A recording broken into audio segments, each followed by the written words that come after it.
what is a recipe loosely for a bad trip? Because I think over the years, I've been talking about psychedelics on the show for a number of years now.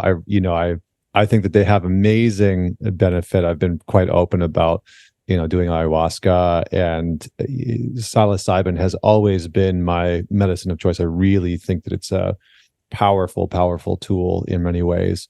And I've also had people, reach out and say, look, I hear this conversation, but like, I just had a bad experience with it and I don't think I'll ever go back. And with whatever drug it is, right? Acid or LSD or MDMA or psilocybin or ayahuasca. And so I'm curious about like, what do you want to avoid? Let's just put it that way. How do we set ourselves up for success? So one thing I often talk about is to start low and go slow. That a lot of people, when they first start to work with psychedelics, may take 5 grams of mushrooms, or go and drink a bunch of ayahuasca, or smoke 5-MeO DMT, which is a very, very, very, very, very potent psychedelic. And so usually what I tell folks is, start with microdosing, or start with something like MDMA, or even ketamine, because the likelihood of having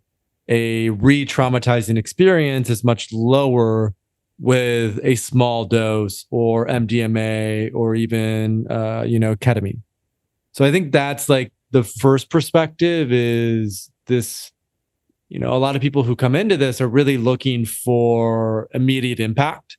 Maybe they've tried many other things, especially for certain mental health conditions, and none of those other things have worked. And so they're really looking for a miracle to some degree. And so I think to manage those expectations, to know that this is a path that may take 3 months, 6 months, a year, 5 years, 10 years, right, to continue to unfurl and integrate is one important part. The other part is, I would say, the basics around set and setting. So your mindset going into the experience, making sure you give adequate time to preparation, meditate leading up to a high dose experience, learn how to anchor in the breath, maybe even do something like breath work before you go into a high dose psychedelic experience.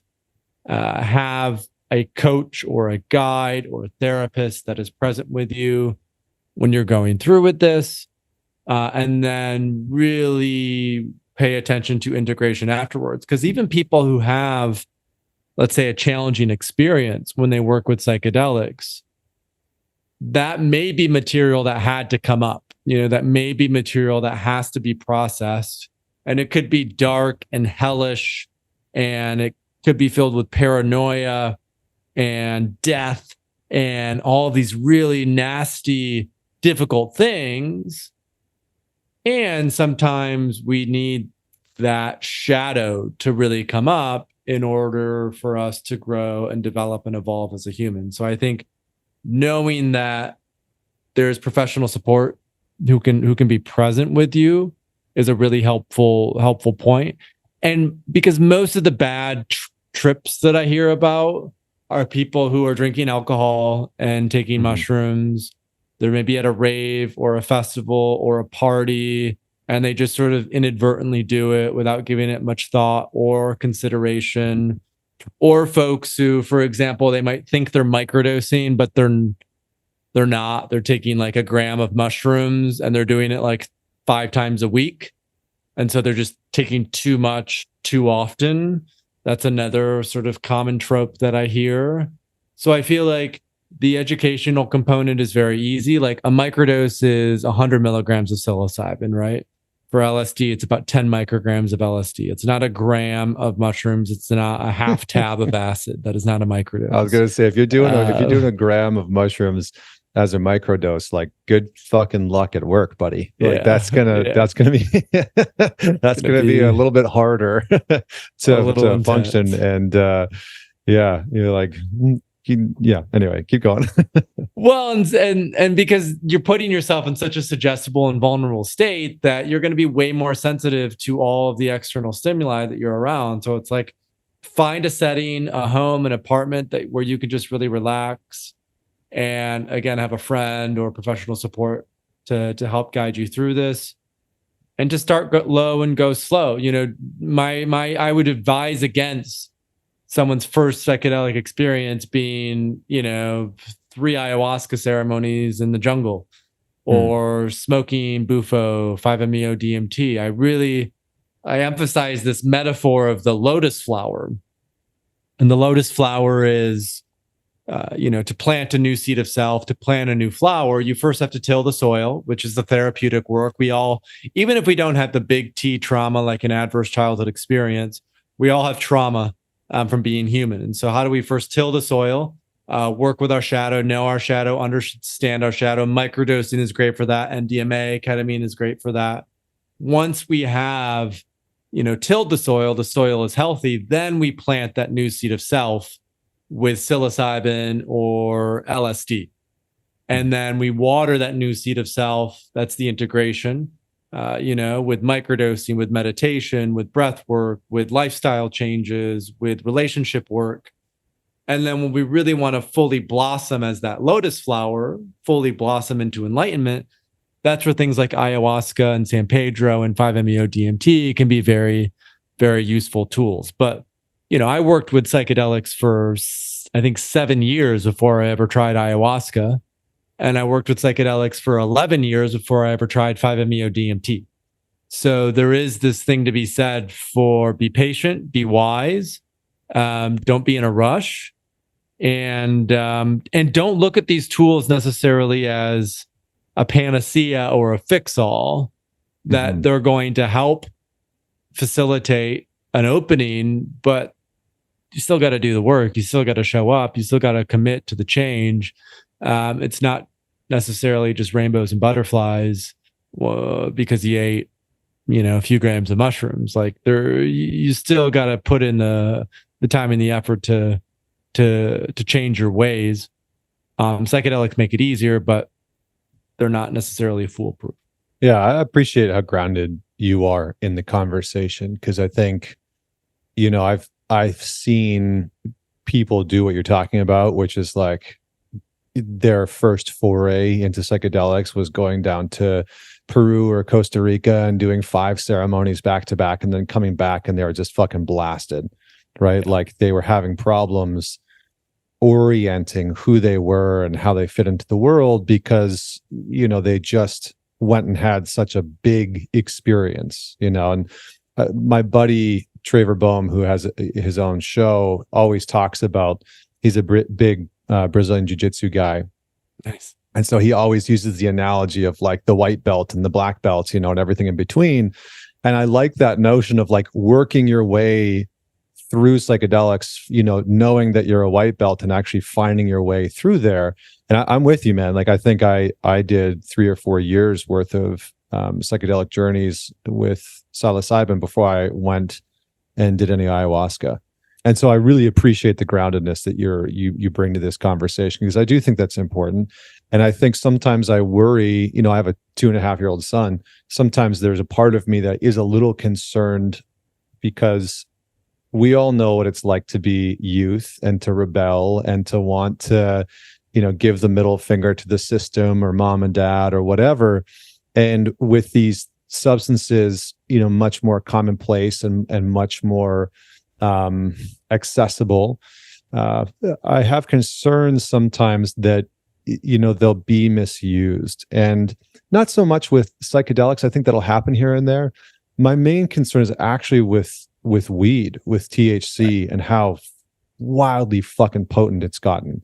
You know, I think it's really gotten out of control to a place where, of course, it can be a medicine. Of course, it can be helpful and generative. But I think, you know, if you're 15 years old and you smoke some of the weed that there is today, I mean, that can create a psychotic break, and that maybe is not recoverable from. And so, you know, I think with all of these things, there's a level of not caution necessarily, but just level-headedness that we need to bring to it. And I really appreciate the work that you're doing and the way that you talk about these things, because I think it's stewards like you that are going to usher this into our culture, that in a level-headed way, where they're taken seriously and with responsibility. And, I think that didn't happen the first time we tried to inject this into our culture, and we paid the price, right? So many people got locked up and research grants got stalled and all that stuff. And so we got set back decades in specifically being able to integrate these things into the therapeutic world. So do you have any thoughts on or sort of like concerns culturally, with kids, using these medicines and stuff like that? I'm glad you brought up the jujitsu metaphor, because the way I'll often talk about psychedelics is as a skill. So that's even the promise that we make to a lot of the coaches that enroll in our facilitator program. It's like, we're going to help you up level your skill in psychedelics. We're going to help you go from being a white belt to a purple belt to, maybe a brown belt to eventually, hopefully, a black belt. Right. And that's going to take years. Like I've been working with psychedelics 14 years, and I still feel like there's, I haven't reached the ceiling by any stretch of the imagination. There's still more deconditioning. There's still more exploration. There's still more, all of these things. And I think that concept of psychedelics as a skill really emphasizes the importance of literacy when it comes to not only psychedelics, but altered states or states of ecstasy. And that we had a certain degree of literacy in ancient Greece. Right now, it was pretty confined to a certain subsegment of the population, but there were clear structures set up to hold that container. And when the Eleusinian mysteries were eliminated, 1700 years ago, we lost touch with that lineage and that wisdom. So we essentially now find ourselves at a stage where, as a culture, we are more or less completely illiterate as it relates to psychedelics and altered states. So what happened in the 60s was, it was sort of like, we put our training wheels on, and I think the training wheels fell off a little bit. And so now what's happening in this third wave of psychedelics is the training wheels are staying on. We're going to take them off pretty soon.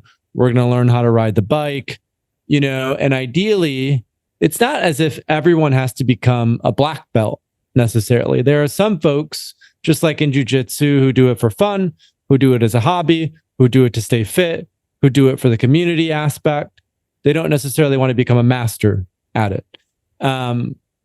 But we should enable everyone who wants to work with these substances to at least be able to get the basics down. The other metaphor that I use, it's like, you don't have to become a world-class chef in order to make yourself a sandwich and cook yourself some eggs and, bake some chicken in the oven or grill some chicken or grill some steak.